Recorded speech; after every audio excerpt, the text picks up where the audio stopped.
الصلاۃ والسلام علی محمد الامین اعوذ باللہ من الشیطان الرجیم بسم اللہ الرحمن الرحیم۔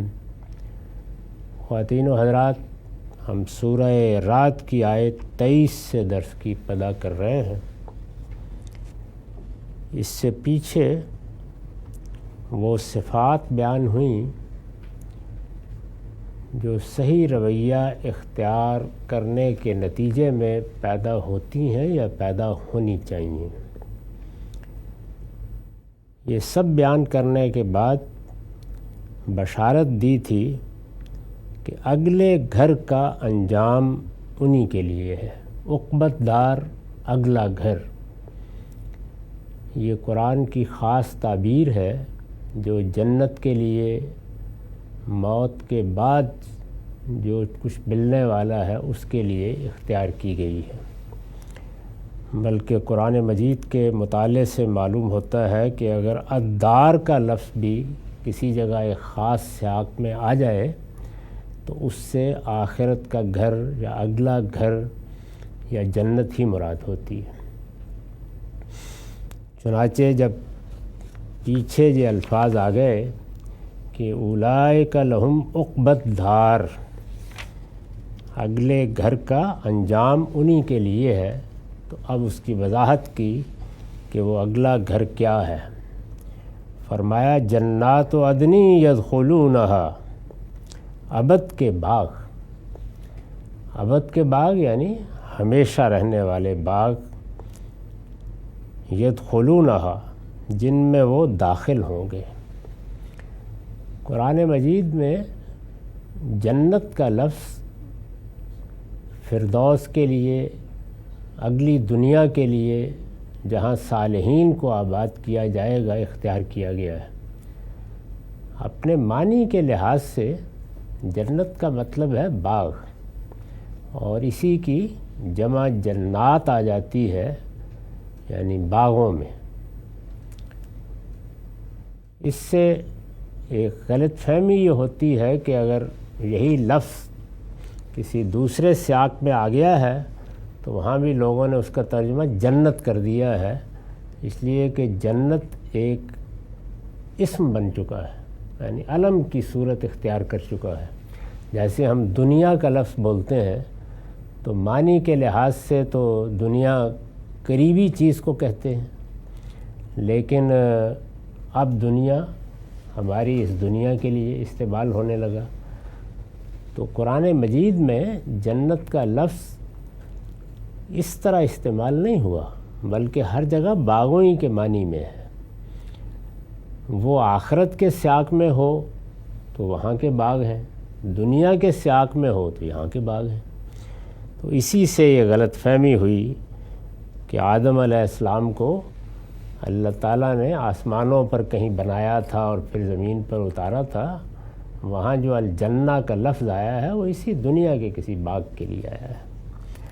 سورہ قلم میں بھی جو الجنہ کے لوگوں کی ایک تمثیل بیان ہوئی ہے وہ ان کے باغ کی تمثیل ہے۔ تو یہ زبان میں بعض اوقات جب چیزیں اگلی نسلوں میں سفر کرتی ہیں تو اصل کی بجائے خصوصی مفہوم پیدا کر لیتی ہیں۔ اچھے اہل علم کو ان کے بارے میں متنبہ رہنا چاہیے۔ اردو میں ہم جب کہتے ہیں کہ اللہ تعالیٰ جنت دے گا تو اس سے مراد وہ اگلی دنیا ہی ہوتی ہے، اس لیے کہ یہ ہماری زبان کا لفظ نہیں ہے، لیکن عربی زبان میں ایسا نہیں ہوتا۔ تو میں نے اس کا ترجمہ ہر جگہ باغ ہی کیا ہے۔ اگلے گھر کا انجام انہی کے لیے ہے، ابد کے باغ جن میں وہ داخل ہوں گے، یعنی اللہ تعالیٰ عنایت فرمائے گا انہوں نے صحیح رویہ اختیار کیا، صحیح عمل اختیار کیا، لوگوں کے سامنے خلوت میں جلوت میں ہر جگہ اپنے رب سے ڈرتے رہے، تقوی کی زندگی اختیار کی۔ تقوی کی زندگی یعنی عقل کی روشنی میں فیصلے کیے، اللہ تعالیٰ نے جو حدود معین کر دی ہیں ان کی خلاف ورزی نہیں کی۔ ہمارے ہاں ارباب تصوف نے اس تقوی کو بھی ایک خاص پیرہن دے دیا ہے۔ اس کا مطلب صرف یہ ہے کہ حدود کے اندر زندگی بسر کرنا۔ زبان پہ کیا حدود اللہ نے عائد کر دیے ہیں، عمل پر کیا عائد کر دیے ہیں، علم کے کیا حدود بتائے ہیں، ان کا لحاظ کر کے ان کے اندر اپنی زندگی بسر کریں تو یہ تقوی کی زندگی ہے۔ اس میں خاص طور پر عام آدمی کے لحاظ سے عرض کر رہا ہوں، سورہ حجرات کو بار بار پڑھتے رہنا چاہیے، جب موقع ملے اس کا مطالعہ کر لینا چاہیے۔ سادہ ترجمہ ہی سورہ احزاب کا، سورہ حجرات معاف کیجیے گا، کفایت کرتا ہے، یعنی اس میں کسی تفسیر کی یا تفصیلات کی ضرورت نہیں ہے۔ امام فراہی نے اس جانب توجہ دلائی ہے کسی جگہ کہ قرآن کی سب صورتیں ان معاملات کو اصلاً زیر بحث لا رہی ہیں جو اس وقت مخاطبین کو درپیش ہیں، اور یہ رسول اللہ کے بعد جو کچھ مسلمانوں کو ملحوظ رکھنا چاہیے اس کو موضوع بنا رہی ہے۔ ہم تو اب بعد کے لوگ ہیں، ہماری سیرت میں، ہمارے کردار میں کیا چیزیں ہیں کہ جو خرابی کا باعث بنتی ہیں، ان کو گن گن کے اس میں بتایا اللہ تعالیٰ نے۔ بہت اس کو دیکھتے رہنا چاہیے، بلکہ ہو سکے تو اپنے پاس اس کا ترجمہ رکھنا چاہیے۔ دو چیزیں عام مطالعے کے لیے یا اپنی یاد دہانی کے لیے بہت غیر معمولی ہیں، مذہبی تاریخ میں دونوں کو شاہکار کی حیثیت حاصل ہے۔ ایک سورہ حجرات، وہ آپ کو بتائے گی کہ ہم عام زندگی میں جو اپنے آپ کو بڑا نیک سمجھ رہے ہوتے ہیں تو گفتگو میں، بات میں، دوسروں کے بارے میں کوئی تبصرہ کرنے میں کن حدود سے تجاوز کر جاتے ہیں۔ سب باتوں کے بارے میں متنبع کرے گی، گمان کیا ہوتا ہے، غیبت کیا ہوتی ہے، تجسس کیا ہوتا ہے، دوسروں پر طنز کیسے کیا جاتا ہے، اس میں کیا خرابیاں پیدا ہو جاتی ہیں۔ تو ہماری زندگی کی تطہیر اور تزکیے کے لیے یہ بڑی غیر معمولی سورہ ہے۔ اور اسی طرح دین کی حقیقت کیا ہے، دین اصل میں آپ کے باطن میں کیا تبدیلی پیدا کرتا ہے، وہ کہاں سے آپ کو چھیڑتا ہے، اس کو سیدنا مسیح علیہ السلام کا جو انجیل میں پہاڑی کا واعظ ہے، سرمن آف دا ماؤنٹ، اس میں جس شان سے، جس غیر معمولی ادبی اسلوب میں بیان کر دیا گیا ہے، دنیا کی تاریخ میں کوئی مثال نہیں ہے۔ ہر شخص کو اس 5ویں 7ویں باب کو پڑھنا چاہیے کبھی کبھی۔ تو قرآن مجید یہ کہتا ہے کہ یہ صفات ہیں، یہ ان صفات سے ذہن اس طرف نکل گیا، یہ صفات ہیں جو انسان میں پیدا ہوتی ہیں تو پھر اس کا انجام وہاں انجام خیر ہے، یعنی جنت کے دروازے اس کے لیے کھلتے ہیں، ابد کے باغ جن میں وہ داخل ہوں گے۔ اس کے بعد فرمایا وَمَنْ صَلَحَ مِنْ آبَائِهِمْ وَأَزْوَاجِهِمْ وَذُرِّيَّاتِهِمْ وَالْمَلَائِكَةُ يَدْخُلُونَ عَلَيْهِمْ مِنْ كُلِّ بَابٍ، اور وہ بھی جس میں وہ داخل ہوں گے، اور وہ بھی جو ان کے آباء و اجداد اور ان کی بیویوں اور ان کی اولاد میں سے اس کے اہل بنیں گے۔ یہ بڑی بشارت ہے، یعنی انسان کو یہ خیال ہوتا ہے کہ ہم جنت میں اللہ کی عنایت سے، اللہ کے کرم سے اگر چلے گئے، کرم اور عنایت ہی سے جائیں گے، ورنہ ہم سب بہت گناہ گار ہیں اور بہت کمزوریاں ہمارے اندر دراتی ہیں۔ چلے گئے تو کیا وہاں ہمارے اعزہ اقربا، ہمارے احباب یہ بھی ہوں گے؟ تو اللہ تعالیٰ نے فرمایا کہ اگر اہل ہوئے، اور دوسری جگہ بہت صراحت سے کہا ہے کہ تمہارے درجے میں کوئی کمی کیے بغیر ان کو تمہارے ساتھ میں جمع کر دوں گا۔ یہ بڑی بشارت ہے، غیر معمولی بشارت ہے۔ تو یہاں اس بات کا ذکر تو نہیں کیا، وہ دوسری جگہ زیر بحث آئی ہے، لیکن اسی ذیل میں یہ بھی بیان کر دیا کہ تمہارے آباء و اجداد بھی تمہارے پاس ہوں گے، یہ دادا ہیں اور یہ پردادا ہیں، اہل ہوئے تو، یعنی جنت میں داخل تو وہ اہلیت کی بنیاد پر ہوں گے، لیکن پھر جمع کر دیے جائیں گے تمہارے ساتھ۔ تو آباء و اجداد، بیویاں، اولاد، یہ اس کے اہل بنیں گے، وہ اگر چاہیں گے تو جمع کر دیے جائیں گے۔ فرمایا کہ وَالْمَلَائِكَةُ يَدْخُلُونَ عَلَيْهِمْ مِنْ كُلِّ بَابٍ، فرشتے ہر دروازے سے ان کے پاس آئیں گے، یعنی جب وہ وہاں داخل ہوں گے اور اپنی اپنی جگہ لے لیں گے تو جنت کے ہر دروازے سے فرشتے آئیں گے اور کہیں گے، کیا کہیں گے؟ سلام علیکم بما صبرتم فنعم عقبی الدار، تم لوگوں پر سلامتی ہو اس لیے کہ تم ثابت قدم رہے، یہ ہے اصل چیز. یعنی جو اعلیٰ اوصاف پیچھے بیان ہوئے ہیں وہ اختیار کرنا تو شاید آسان ہوتا ہے. کسی مجلس میں بیٹھ کے آدمی کہے گا کہ آج سے میں نے اختیار کر لیے، لیکن ان پر ثابت قدم رہنا چاہیے. وہ زندگی بن جائیں، روزمرہ بن جائیں، شب و روز میں داخل ہو جائیں. تو فرمایا کہ وہ آ کے یہ کہیں گے کہ تم لوگوں پر سلامتی ہو، اس لیے کہ تم ثابت رہے. اور پھر جو کچھ اللہ تعالیٰ کی غیر معمولی نعمتیں مل جائیں گی ان کے بارے میں تبصرہ کریں گے کہ فَنِعْمَ عُقْبَى الدَّارِ، سو کیا ہی خوب ہے یہ اگلے گھر کا اچھا انجام. پیچھے بھی یہی الدار کے الفاظ آئے تھے، انہی کو دہرا دیا ہے، فَنِعْمَ عُقْبَى الدَّارِ. اس میں جو بشارت دی ہے اس پر میں نے لکھا ہے کہ یہ اچھے انجام کی مزید تفصیل ہے کہ ان کے اعزاء و اقربا بھی اہل ہوئے تو جنت میں ان کے ساتھ ہوں گے تاکہ ان کی مسرت میں کوئی کمی نہ رہے. دوسری جگہ جہاں قرآن نے اس کو بیان کیا وہاں صراحت کی ہے کہ کسی کا درجہ گرایا نہیں جائے گا، اعزاء اقربا کا درجہ بڑھا دیا جائے گا تاکہ وہ ایک جگہ رہ سکیں، ایک دوسرے سے مل سکیں. یہ ان کی مسرت میں اضافے کا باعث بنے گا. اس سے اندازہ کیا جا سکتا ہے کہ یہ جو قریبی تعلقات ہیں، یعنی ماں باپ کا تعلق، اولاد کا تعلق اور میاں اور بیوی کا تعلق، اس میں کوئی ایک فریق اگر بلند درجہ حاصل کر لے گا تو باقیوں کے لیے کتنی بڑی نعمت بن جائے گا. تو اس میں اگر کوئی آگے بڑھنے کی صحیح کرے تو مدد ہی کرنی چاہیے اس کے ہاتھ پاؤں پکڑنے کے بجائے. تو ارشاد ہوا کہ سو کیا ہی خوب ہے یہ اگلے گھر کا اچھا انجام.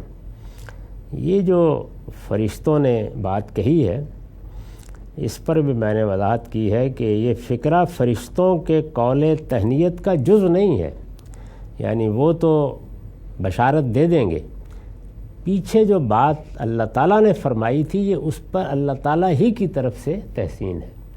یعنی گویا بات وہاں ان کی ختم ہو گئی بما صبرتم پر، اور پھر فَنِعْمَ عُقْبَى الدَّارِ.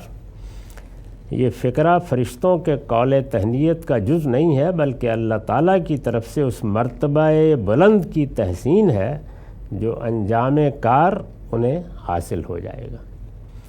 یہ تو اہل جنت کا انجام تھا، ان کے لیے بشارت تھی. قرآن کا عام طریقہ ہے کہ وہ استدلال کرے گا، بنیادی مقدمات واضح کرے گا، سوالات اگر اس کے بارے میں کوئی سامنے آ گئے ہیں یا اعتراضات ہیں تو ان کا جواب دے گا. اس کے بعد پھر انجام بیان کر دے گا، کیونکہ وہ اسی کی کتاب ہے، انذار کی کتاب ہے، خبردار کرنے کی کتاب ہے. اب مقابل کے کردار کا ذکر کیا، یعنی پہلے اہل جنت، اب اس کے مقابل میں والذین ینقضون عہد اللہ من بعد میثاقہ ویکتمون ما امر اللہ بہ ان یوصل ویفسدون فی الارض. پیچھے ابتدا یہاں سے کی تھی کہ جو عہد انہوں نے اپنے پروردگار کے ساتھ باندھا اس عہد کو وہ توڑتے نہیں ہیں، اس کی پابندی کرتے ہیں. یہاں اسی سے ابتدا کی. اس کے برخلاف جو اللہ کے عہد کو اس کے باندھ لینے کے بعد توڑ دیتے ہیں، یعنی وہ توڑتے نہیں ہیں اور یہ توڑ دیتے ہیں. وہاں یہ کہا تھا کہ وہ صلہ رحمی کرتے ہیں، جس چیز کو اللہ نے جوڑنے کا حکم دیا ہے وہ اس کو جوڑے رکھتے ہیں. یہاں اس کے برخلاف یہ کہا اور جسے اللہ نے جوڑنے کا حکم دیا ہے اسے کاٹتے ہیں. وَيُفْسِدُونَ فِي الْأَرْضِ، اور اس طرح زمین میں فساد پھیلاتے ہیں. یہاں اضافہ یہ ہوا کہ صلہ رحمی کی جائے، اپنے اعزاء اقربا کے حقوق ادا کیے جائیں، اپنی ذمہ داریوں کو پورا کیا جائے تو زمین میں صلاح پیدا ہوتی ہے. اور اگر لوگوں کے حقوق تلف کیے جائیں، گرد و پیش سے بے نیاز ہو کر بے مہار زندگی بسر کی جائے، اور اسی طرح لوگوں کی جان مال آبرو کے خلاف اقدامات کو وتیرہ بنا لیا جائے تو فساد پیدا ہوتا ہے. تو اس کا نتیجہ بھی بیان کر دیا، اور اس طرح زمین میں فساد پھیلاتے ہیں. وہاں رحمت کی بشارت دی تھی، یہاں فرمایا اولئک لہم اللعنہ ولہم سوء الدار، وہی ہیں جن کے لیے لعنت ہے اور جن کے لیے اس کا گھر نہایت برا انجام بھی ہے۔ وہاں اچھے انجام کی بشارت تھی، یہاں برے انجام کی بشارت ہے۔ یہ ہماری اردو میں یہ لفظ مستعمل ہو چکا ہے لعنت، اس کا مطلب ہوتا ہے رحمت سے دوری، یعنی ہمارے ہاں عام طور پہ ایسے سمجھا جاتا ہے جیسے کوئی گالی دے دی گئی ہے، تو یہ اس طرح نہیں ہے، یعنی ان کے لیے پھر اللہ کی رحمت قریب نہیں آئے گی۔ یہ بشارت دی ہے نا کہ جو لوگ اچھا رویہ اختیار کرتے ہیں تو ان رحمت اللہ قریب من المحسنین، اللہ کی رحمت پھر ان کے قریب ہوتی ہے۔ یہ رحمت دور ہو جائے تو یہ لعنت ہے۔ وہی ہیں جن کے لیے لعنت ہے اور جن کے لیے اس کا گھر نہایت برا انجام بھی ہے۔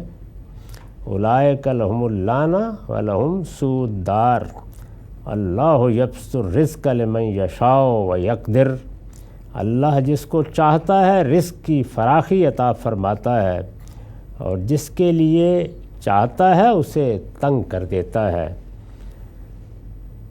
وَمَا الْحَيَاةُ الدُّنْيَا وَفَرِحُوا بِالْحَيَاةِ الدُّنْيَا وَمَا الْحَيَاةُ الدُّنْيَا فِي الْآخِرَةِ إِلَّا مَتَاع، یہ اس حقیقت کو نہیں سمجھتے۔ مخاطبین کے اوپر یہ گویا تبصرہ ہے جو یہاں مقدر ہے، یہ اس حقیقت کو نہیں سمجھے اور اسی دنیا کی زندگی پر ریجھے ہوئے، یعنی اس میں تو اللہ تعالیٰ نے تفاوت رکھا ہے اور جو اسکیم اس دنیا کو بنانے کے لیے اختیار کی گئی ہے اس کا تقاضا ہے۔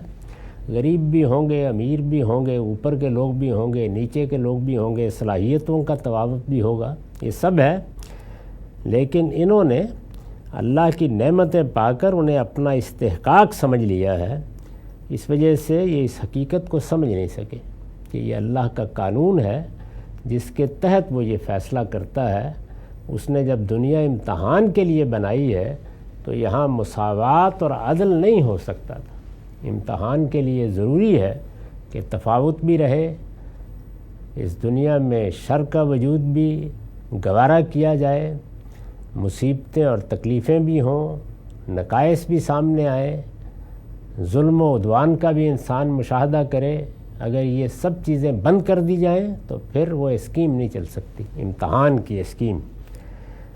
اس حقیقت کو نہیں سمجھے اور اسی دنیا کی زندگی پر ریجھے ہوئے۔ وَفَرِحُوا بِالْحَيَاةِ الدُّنْيَا وَمَا الْحَيَاةُ الدُّنْيَا فِي الْآخِرَةِ إِلَّا مَتَاع، ذرا حال ہے کہ دنیا کی یہ زندگی آخرت میں محض ایک متاع حقیر ہی نکلے گی، یعنی جب وہاں آنکھ کھلے گی تو وہ دنیا کی زندگی جو یہاں تمام تگ و دو کا ہدف بن گئی، یہی نصب العین بن گئی، اسی کو اختیار کر کے انسان نے صبح کی اور شام کی خیال کیا کہ یہ دنیا، اس دنیا کی نعمتیں، اس کی لذتیں، اس کی تفریحات یہی اصل ہیں۔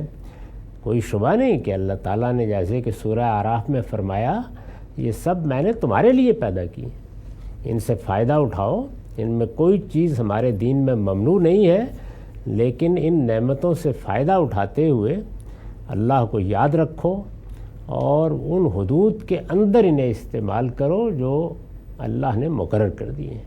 یہ دین کا پیغام ہے۔ تو فرمایا کہ دنیا کی زندگی کو انہوں نے اس طرح نہیں دیکھا بلکہ اصل سمجھ لیا، اور اصل سمجھ لیا تو پھر اس کے اسیر ہو گئے۔ پھر وہی دنیا کی زندگی صبح ہے، وہی شام ہے۔ آخرت کی زندگی جو اصل زندگی تھی وہ بھلا دی گئی، جبکہ جب وہاں آنکھ کھلے گی تو یہ معلوم ہوگا کہ یہ تو ایک متاع حقیر تھی، یعنی ایک پانی کے قطرے کے برابر بھی نہیں تھی، اور آگے ایک سمندر ہمارا انتظار کر رہا تھا، لیکن انہوں نے اس کی قدر نہیں پہچانی۔ درا حال ہے کہ اللہ تعالیٰ کے پیغمبر اسی کی منادی کے لیے آئے تھے۔ اس میں جو لفظ استعمال ہوا ہے الا متاع، اس پر میں نے لکھا ہے کہ اصل میں لفظ متاع آیا ہے، یہ نکرہ ہے، یعنی اس پر جو الف لام ہے وہ نہیں ہے۔ اسی تنکیر کو ہم نے متاع حقیر کے الفاظ میں ادا کیا ہے، اس لیے کہ آیت میں یہ تقلیل کے مفہوم میں ہے۔ یہ عربی زبان کے طلباء کو پیش نظر رکھنا چاہیے کہ نکرہ بعض اوقات محض تنکیر کے لیے نہیں بلکہ تقلیل و تحقیر کے لیے بھی آ جاتا ہے، اس میں پھر ہماری اردو میں چونکہ یہ اسلوب نہیں ہے کہ کسی ایک آدھ لفظ کا اضافہ کرنا پڑتا ہے، وہی میں نے کر دیا ہے۔ درا حالے کہ دنیا کی یہ زندگی آخرت میں محض ایک متاع حقیر ہی نکلے گی، یعنی لفظ متاع کے ساتھ لفظ حقیر کا اضافہ۔ وَيَقُولُ الَّذِينَ كَفَرُوا لَوْلَا أُنزِلَ عَلَيْهِ آیَةٌ مِّن رَّبِّهِ، یہ منکرین کہتے ہیں کہ اس کے پروردگار کی طرف سے اس شخص پر کوئی نشانی کیوں نہیں اتاری گئی۔ اب یہ سب جو پیچھے بیان ہو گیا ہے، اس سے اگر سوچنے سمجھنے والے ذہن ہوں تو عبرت حاصل کریں گے، علم حاصل کریں گے، اپنے رویے پر غور کریں گے، جس انجام سے خبردار کیا گیا ہے اس پر سنجیدگی سے سوچیں گے، اس سے متعلق اگر کوئی سوالات ہیں تو ان کو حل کرنے کی صحیح کریں گے۔ تاہم یہ سب چیزیں نہ ہوں، یعنی بصیرت بھی نہ ہو، بصارت بھی نہ ہو، انسان اندھا بن جائے، تو نتیجہ یہ نکلتا ہے کہ وہ ضد اور ہٹ درمی کے ساتھ انکار کرنا شروع کر دیتا ہے۔ تو یہ اب یہ فرمایا ہے کہ یہ سب باتیں سننے کے بعد بجائے اس کے کہ غور کریں، بجائے اس کے کہ ان چیزوں کی تحقیق کریں، ان پر سوالات کریں، ان کو سمجھیں، یہ فوراً پلٹ کے کہتے ہیں کوئی نشانی دکھاؤ، روز بتاتے رہتے ہو عذاب آئے گا، عذاب آئے گا، کوئی معجزہ، کوئی نشانی آئے گی، دیکھ لیں گے تمہاری بات۔ یہ منکرین کہتے ہیں کہ اس کے پروردگار کی طرف سے اس شخص پر کوئی نشانی کیوں نہیں اتاری گئی۔ اس کا جواب دیا ہے قُلْ إِنَّ اللَّهَ يُضِلُّ مَن يَشَاءُ وَيَهْدِي إِلَيْهِ مَنْ أَنَابَ، ان سے کہہ دو اللہ جس کو چاہتا ہے اپنے قانون کے مطابق اسی طرح گمراہ کر دیتا ہے۔ یعنی آدمی جب قول سدید سے انحراف کر لے، سیدھی بات کرنے کی بجائے اپنے موقف پر ہٹ درمی کے ساتھ اصرار کرنا شروع کر دے، تو فرمایا کہ اس کا نتیجہ اللہ تعالیٰ کے ہاں امحال کی صورت میں نکلتا ہے، اور اس کا قانون یہی ہے کہ جو سچا طالب بن جائے اس کے لیے وہ راہیں کھولتا ہے، حقائق واضح کرتا ہے، وہ راستے پر جا رہا ہوتا ہے، اور ہو سکتا ہے کہ آگ لینے کے لیے جا رہا ہو، لیکن وہ ہاتھ پکڑ کے پیغمبری دے دیتا ہے۔ آدمی میں راہ کی طلب نہ ہو، سچائی کے لیے جستجو نہ ہو، صحیح طریقے سے بات کو سمجھنے کا احساس نہ ہو، تو پھر وہ شیطان کے حوالے کر دیا جاتا ہے۔ چنانچہ ہر طرف سے شیاطین ہی کی باتیں اس تک پہنچنا شروع ہو جاتی ہیں۔ پیغمبروں کے معاملے میں قرآن نے جگہ جگہ اس قانون کو بیان کیا ہے۔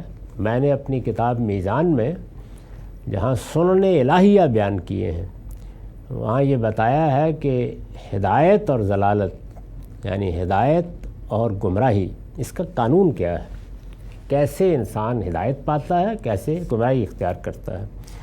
تو قرآن مجید جگہ جگہ اس کا حوالہ دیتا ہے۔ تو یہاں فرمایا کہ ان اللہ یضل من یشاء ویہدی الیہ من اناب، ان سے کہہ دو تم اسی طرح کے اعتراضات کرتے رہو، اسی طرح گریز اور فرار کی راہیں تلاش کرو، اسی طرح اپنی ہٹ درمی، ضد اور عناد پر قائم رہو، اور ایسے ہی بات کو ہر لحاظ سے جب واضح کر دیا جائے اس کے بعد بھی چندرا کر کہو کہ کوئی معجزہ دکھاؤ پھر مانیں گے، تو سن لو اللہ جس کو چاہتا ہے اپنے قانون کے مطابق اسی طرح گمراہ کرتا ہے۔ یہ گمراہی کہیں باہر سے نہیں آتی، بلکہ اس کا قانون یہی ہے کہ اگر آدمی سچائی کا طالب نہیں ہوا تو پھر پیغمبر کی تقریر اور گفتگو بھی، یہاں تک کہ اللہ کا کلام بھی، اس کے اندر یہی رویہ پیدا کرتا ہے۔ وہ اس سے گریز کے راستے نکالتا ہے، کسی نہ کسی طریقے سے میری بات رہ جائے، میں نے جو تصورات قائم کیے ہیں ان پر کوئی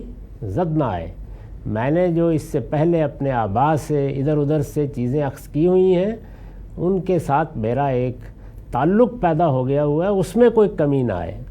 یہ وہ بدبختی ہے کہ جو فرقوں کے اندر لوگوں کو بند کرتی ہے، اور کوئی چیز نہیں ہوتی۔ آدمی اگر اپنی آنکھیں کھول کر دین کا مطالعہ کرے گا تو یہ کیسے ہو سکتا ہے کہ وہ اپنے آباء کے بنائے ہوئے فرقوں میں بند ہو کے رہ جائے؟ یہ ممکن نہیں ہے۔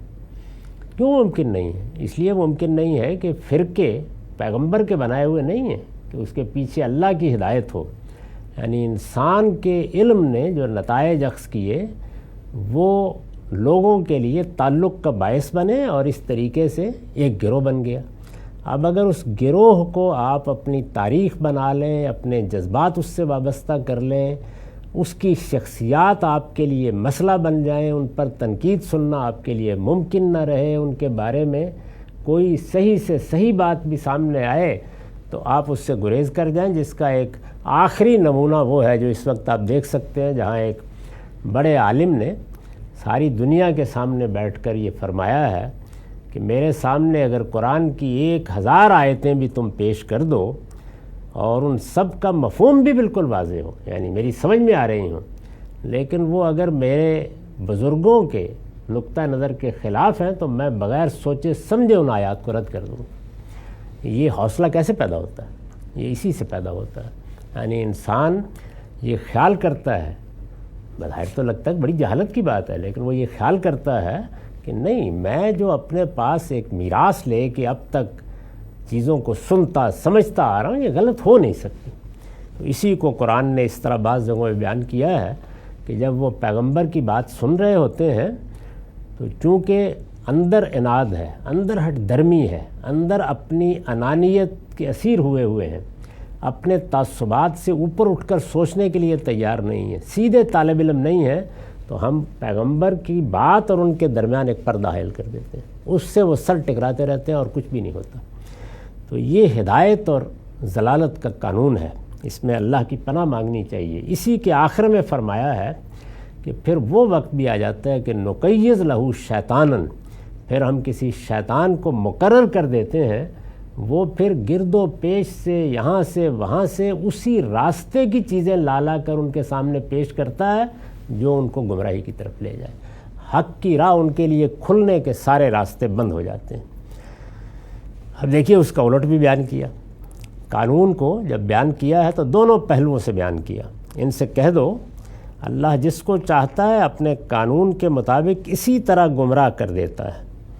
اس کی میں نے تھوڑی سی وضاحت کی ہے یہاں حاشیے میں، یعنی اپنے اس قانون کے مطابق، وہ قانون کیا ہے؟ یعنی اپنے اس قانون کے مطابق کہ جو لوگ انفس و آفاق کی نشانیوں سے آنکھیں بند کر کے، یعنی آپ نے دلائل سامنے رکھ دیے، ایک دلیل، دوسری دلیل، تیسری دلیل، گویا پردے اٹھا دیے، وہ ساری چیزوں کو سننے کے بعد قبول حق کے لیے معجزوں اور کرشموں کا مطالبہ کرتے ہیں، یعنی آنکھوں سے یہ دکھائیے پھر مانیں گے، وہ اسی کے مستحق ہیں کہ گمراہ کر دیے جائیں، کیونکہ اللہ تعالیٰ نے یہاں ہر معاملے میں، یہاں تک کہ میاں بیوی کے جھگڑے میں، یہاں تک کہ اولاد اور والدین کے معاملے میں، یہاں تک کہ سیاست معیشت کے معاملات میں، مذہب تو پھر بڑی بلند چیز ہے، ہر جگہ انسان کا ہر لحظے یہی امتحان کیا ہے کہ یہ علم میں صحیح رویہ اختیار کرتا ہے، عمل میں صحیح رویہ اختیار کرتا ہے، علم میں سچا طالب علم بن کے رہتا ہے یا اپنی ضد، اپنی انانیت، اپنے تصورات کا اسیر ہو کے رہ گیا ہے۔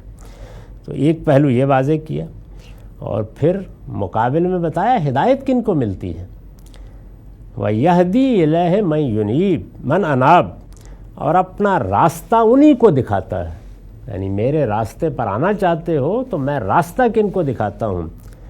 جو اس کی طرف متوجہ ہوں۔ یہ ہدایت پانے کی لازمی شرط ہے، یعنی آپ نے پیغمبر کی بات ہے، کسی صاحب علم کی بات ہے، کوئی حقیقت سامنے آئی ہے، کوئی علم کا دروازہ نیا کھلا ہے، کسی جانب توجہ ہوئی ہے تو اپنی ساری طاقت اس کو سمجھنے میں صرف کر دی، تو بس پھر اس کے بعد فرشتے آسمان سے اتر آتے ہیں اور وہ آپ کو ہدایت بھی دیتے ہیں اور آپ کے سامنے پھر وہ راہیں کھولتے ہیں، یعنی جدھر آپ آنکھ اٹھاتے ہیں اللہ تعالیٰ بصیرت کا اہتمام کرتا ہے۔